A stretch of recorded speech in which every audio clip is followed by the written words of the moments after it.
ধরে ছোট পর্দার অভিনেত্রী সাদিয়া আয়মানের একটি ভিডিও ধারণকে কেন্দ্র করে তোলপাড় শোবিজ অঙ্গন।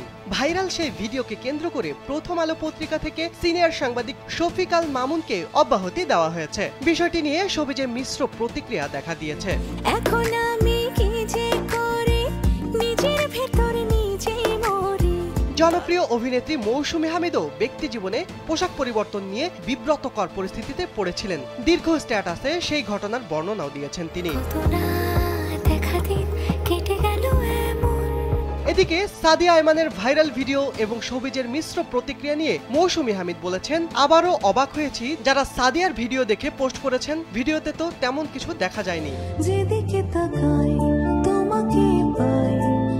অভিনেত্রীর ভাষ্য, যিনি ভিডিওটি পোস্ট করেছেন তার জন্য আমার কিছুই বলার নেই। উনি ভিডিও ডিলিটও করেছেন, আমি সাধুবাদ জানাই। কিন্তু সর্বনাশ যা হওয়ার তা তো হয়েই গেছে। ভিডিও বিভিন্ন জায়গায় ছড়িয়ে গেছে এবং মানুষের ট্রলিং।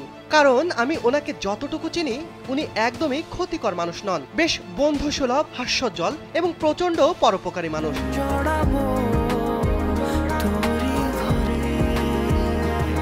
আমি বিশ্বাস করতে চাই না উনি উদ্দেশ্য প্রণোদিত হয়ে এমন কাজ করেছেন। লুকিয়ে বা গোপন ক্যামেরায় তো নয়, বরং উনি অনুতপ্তই হয়েছেন বলে আমি মনে করি। মৌসুমী আরো বলেন, যারা বলছেন এই ভিডিওতে তেমন কিছুই দেখা যায় নাই, তাদের জন্য প্রশ্ন আছে। এই তেমন কিছুই না দেখা ভিডিওটির কারণে যে পরিমাণ নোংরা, অসভ্যতা, bullying, body shaming, rape threat মেয়েটাকে সহ্য করতে হয়েছে বা এখনো হচ্ছে, সেটা যদি আপনার পরিবারের কোনো মেয়েকে সহ্য করতে হয়, আপনি সেটা দেখার জন্য প্রস্তুত আছেন তো? বিষয়টি নিয়ে শোবিজ ছাড়াও আলোচনার ঝড় উঠেছে সাধারণ বিনোদন প্রেমীদের মধ্যে।